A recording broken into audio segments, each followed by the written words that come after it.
I built everything from scratch. My tech company, my reputation, my 8-year marriage, to Amanda. We were the couple everyone envied. 2 homes, exotic vacations, the kind of lifestyle most dream about. My business partner, Derek, had been my roommate in college. We worked perfectly together, or so I thought. Then things started changing. Amanda was coming home later, her phone always face down. And at our company Christmas party, I caught that look between them, a look that changed everything. Let me know where you are watching from in the comments below. If you have not done so already, please like this video and subscribe to my channel to support more content. Now grab something to drink because this story is about to take you on a wild ride of betrayal and justice. I am Justin, 35 years old, and until recently I thought I had it all figured out. My cybersecurity company has been my greatest professional achievement.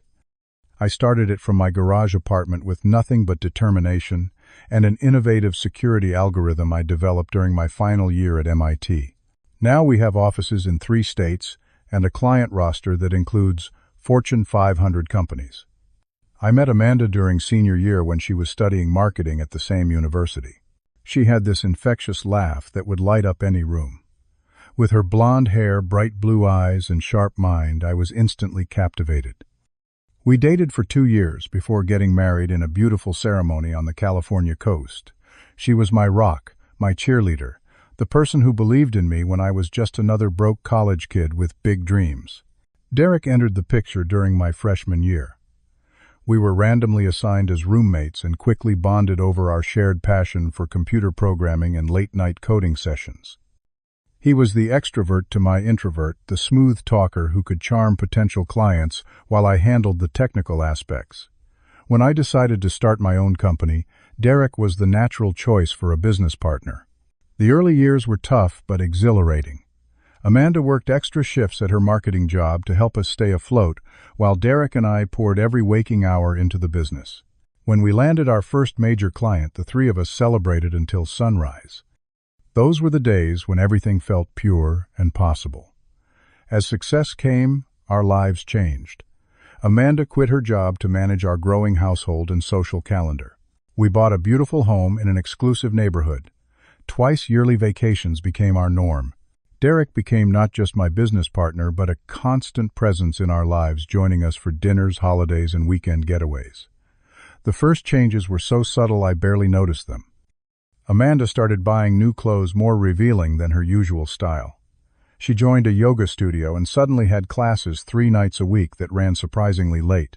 Her phone, once casually left around our home, became perpetually attached to her hand, always screened down when set aside. My own schedule grew increasingly demanding as the company expanded. Derek and I traveled together frequently for client meetings and industry conferences. I trusted him completely to represent our company when I could not be present. In retrospect, I handed him the keys to everything that mattered. One evening, reviewing our finances, I noticed several charges from a downtown hotel on our joint credit card statement. When questioned, Amanda explained they were spa days with her friends with rooms booked so they could relax between treatments. It seemed extravagant but plausible given our financial situation. Still, something felt off about her explanation, the way her eyes did not quite meet mine as she spoke. The monthly statement became a source of quiet anxiety. Each time there would be something questionable. A restaurant I had never heard of on nights she claimed to be at yoga. Boutique purchases she never seemed to wear. When confronted, Amanda always had reasonable explanations delivered with just enough indignation to make me feel guilty for asking. I should have trusted my instincts sooner. During a business dinner with potential investors, Amanda arrived late, flushed and apologetic. Derek had picked her up since her car was supposedly in the shop. Throughout the evening, I noticed small gestures between them. Inside jokes, lingering glances, the casual touch of her hand on his arm that lasted a beat too long. I dismissed these observations as my imagination, a byproduct of working too hard and not nurturing my marriage. That night, lying awake beside Amanda, I made a mental note to be a better husband, to work fewer hours, to plan more date nights, to rediscover the connection that seemed to be fraying between us. Little did I know I was already too late. The distance between Amanda and me grew wider with each passing week. She began avoiding intimate moments, claiming exhaustion or headaches. When I reached for her at night, she would shift away, murmuring about early mornings or stress. Our conversations became perfunctory exchanges about schedules and household matters, rather than the deep discussions we once enjoyed. I tried everything to reconnect. Surprise dinner reservations at her favorite restaurants, weekend getaways to places we had loved visiting, even couples cooking classes she had once mentioned wanting to try.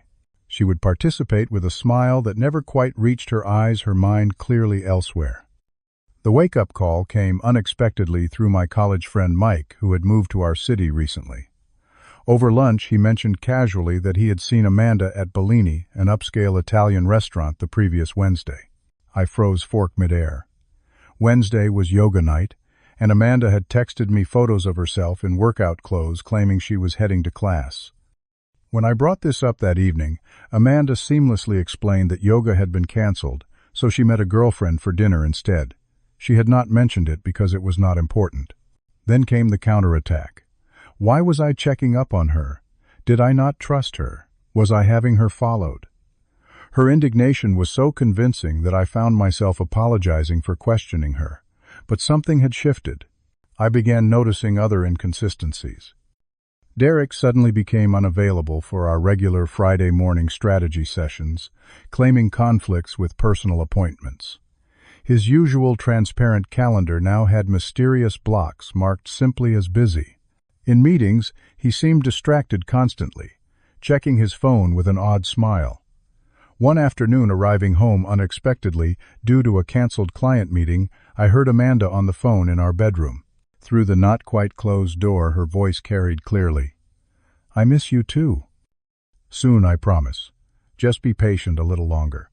When I deliberately made a noise in the hallway, her tone changed immediately, switching to what sounded like a conversation with a girlfriend about shopping plans.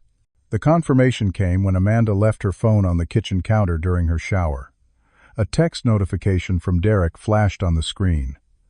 "Last night was incredible. Cannot wait to taste you again." My world imploded silently. The betrayal by the two people I trusted most cut deeper than I could have imagined. Yet something stopped me from confronting them immediately. A cold, calculating part of my brain recognized that emotional confrontation would give them the upper hand. Instead, I decided to be strategic. The next day, I contacted a private investigator recommended by a client who had gone through a similar situation.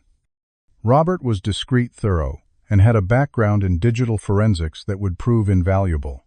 I authorized him to track both Amanda and Derek to access phone records legally available to me as the account holder and to document their activities. 2 weeks later, Robert delivered his first report. The photographs showed Amanda and Derek entering the Four Seasons Hotel together on a Tuesday afternoon when both claimed to be working. There were lunch receipts, bar tabs, and additional hotel visits. The evidence was comprehensive and undeniable. I vomited in my office bathroom after reviewing the files. Then I splashed cold water on my face, straightened my tie, and returned to an executive meeting as if my personal life had not just been destroyed. At home, I maintained the facade of the oblivious husband, playing my part while gathering more information. The second phase of my investigation focused on securing my business interests. I had our company financial expert review all accounts and transactions. Nothing seemed amiss there, which was my one small relief. Derek, for all his personal betrayal, had apparently kept business and pleasure separate. Then came the discovery that changed everything. As part owners of the company, Derek and I had premium health insurance with a specialized portal for executives. While reviewing some policy details for my upcoming renewal, I noticed a notification in Derek's file. 3 weeks earlier, he had tested positive for HIV during his annual physical. The information had been automatically flagged in our insurance system due to potential impact on company health premiums. My blood ran cold. Not only was Derek sleeping with my wife, but he was potentially exposing her to a life-altering virus. I immediately scheduled my own test, which thankfully came back negative. Given the timeline of their affair, Amanda would need to be tested as well, but she remained unaware of the risk. The knowledge settled into my chest like ice. The betrayal now extended beyond emotional damage to potential physical harm. Sitting in my car outside the clinic, I made a decision. This would end now, and it would end on my terms. I spent the next week meticulously planning my response. Rather than reacting from hurt and anger, I would proceed with clear-headed purpose. My first call was to Leonard Wilson, the most ruthless divorce attorney in the city. His reputation for leaving opposing spouses with nothing but regrets was exactly what I needed. After outlining my situation and evidence, Leonard advised me on securing my assets. We discussed the prenuptial agreement Amanda and I had signed, which included infidelity clauses that would significantly limit her claims on my business and personal wealth. I transferred important documents to a safe deposit box and moved a reasonable portion of our joint funds to my private account, all within legal parameters. My second call was to our company attorney to discuss dissolving my partnership with Derek. Our business agreement, fortunately, included morality clauses and buyout options in case of serious misconduct. I instructed her to prepare the necessary paperwork while maintaining complete confidentiality. With legal protections in place, I turned to practical matters. I secured a furnished apartment in a discreet building across town. Over several days, I moved essential personal items when Amanda was out. I changed my personal passwords and created new email accounts. I informed trusted employees about upcoming company changes without revealing the personal details. Throughout this preparation, I maintained an Oscar-worthy performance at home. I left at the usual times, returned predictably, and even suggested weekend plans that I knew Amanda would decline due to her secret rendezvous with Derek. The normality of our interactions was surreal, knowing what I now knew. The final piece fell into place when I confirmed through our house security system that Amanda and Derek had been meeting at our home while I traveled for business. The footage from our doorbell camera showed him arriving minutes after my departure and leaving shortly before my return. The ultimate disrespect of bringing their affair into our marital bed steeled my resolve. I chose a Thursday evening for the confrontation. Amanda would be returning from her fake yoga class, actually a hotel meeting with Derek, according to my investigator.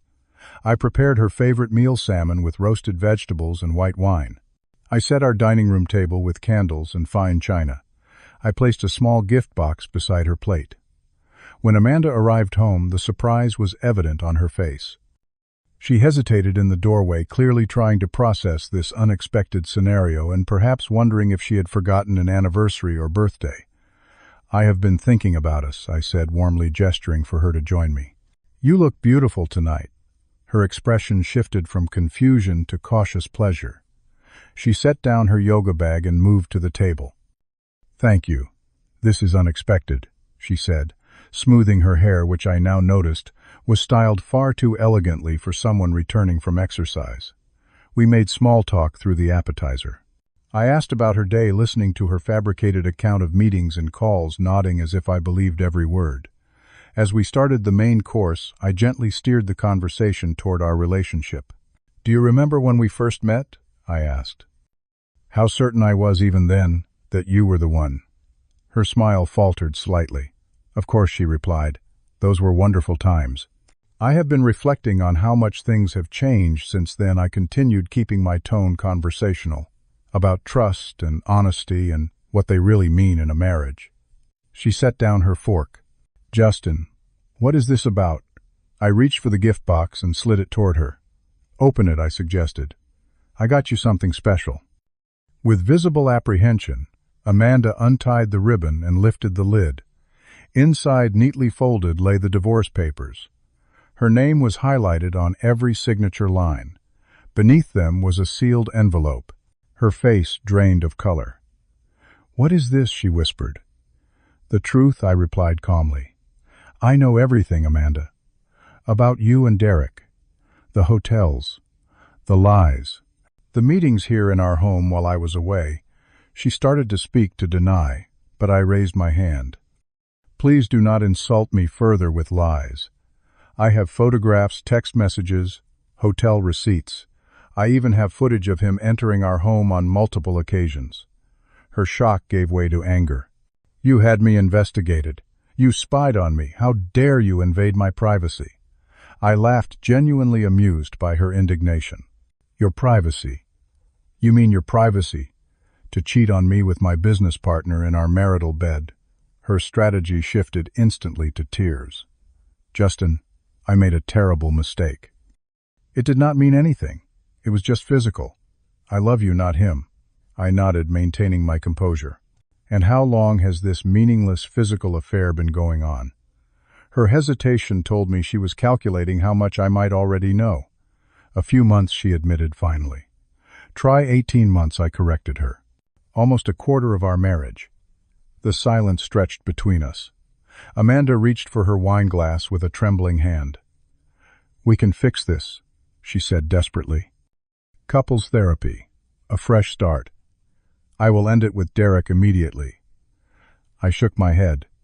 "The time for that has passed. But there is something else you should know. The sealed envelope beneath the divorce papers. Open it." She withdrew the envelope and broke the seal. Inside was a copy of Derek's HIV test results, with the positive result highlighted in yellow. I watched as understanding dawned on her face, followed by horror. "He tested positive 3 weeks ago," I explained. "Given how long your affair has been going on, you should get tested immediately." Amanda pressed her hand to her mouth, tears streaming down her face. "Did he know?" she asked, her voice barely audible.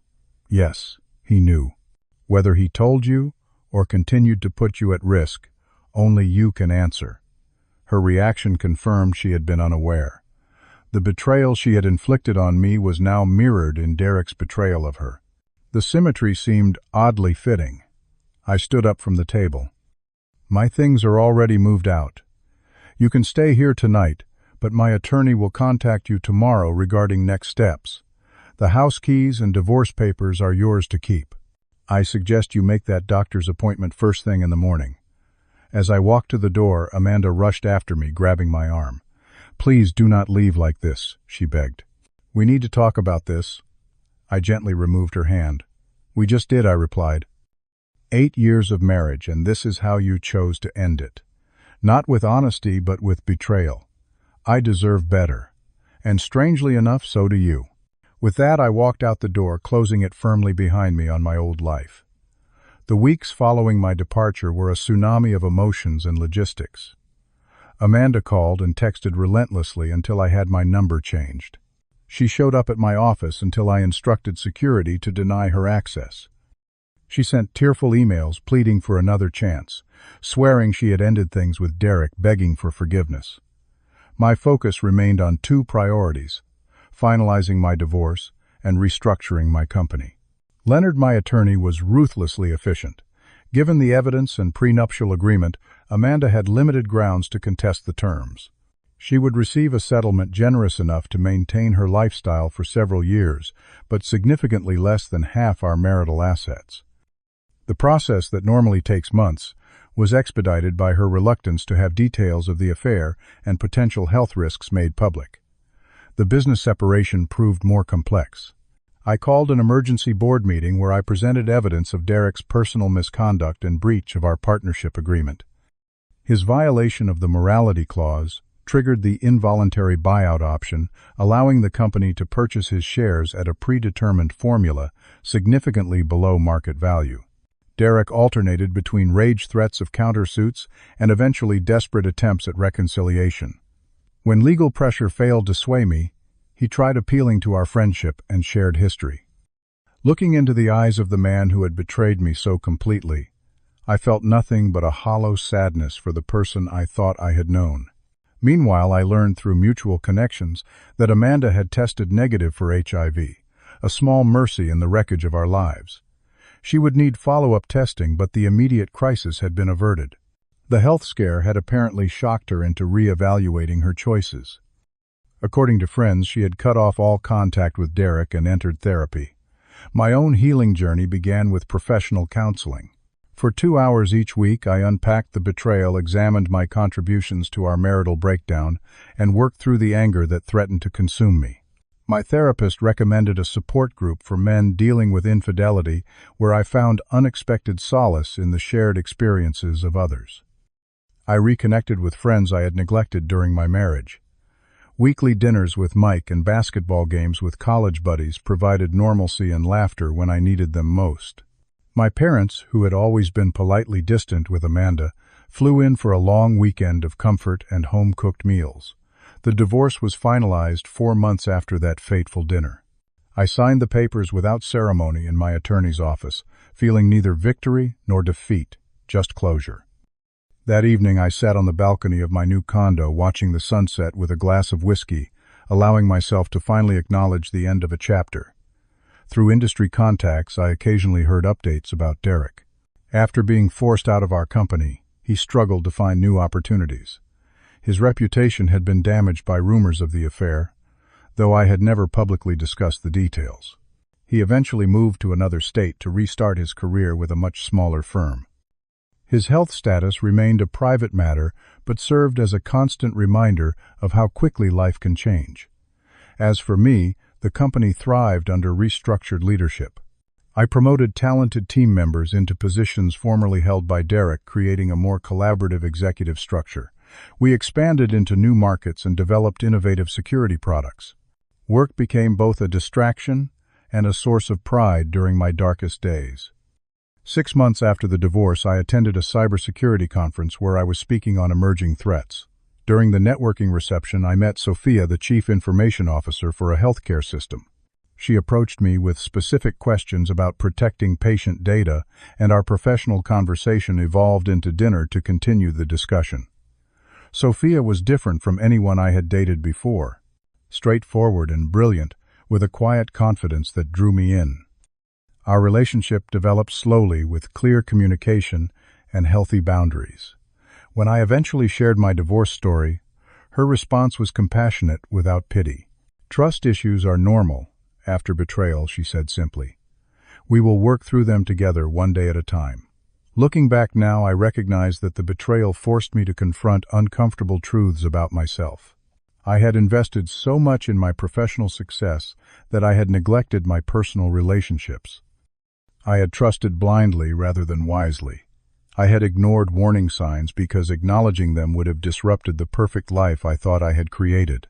The experience taught me that self-respect must come before love for another, that integrity matters more than appearance, that endings, however painful, create space for new beginnings. I would not wish the journey on anyone, but I cannot deny that it transformed me into a stronger, more authentic version of myself. Have you ever faced betrayal from someone you trusted completely? How did you handle it? I would love to hear your experiences in the comments below. If this story resonated with you, please give it a like and subscribe to my channel for more real-life experiences and lessons learned. Share this with someone who might need to hear that there is strength in standing up for yourself even when your heart is breaking. Thank you for listening to my story. Remember that sometimes the most painful endings lead to the most beautiful beginnings.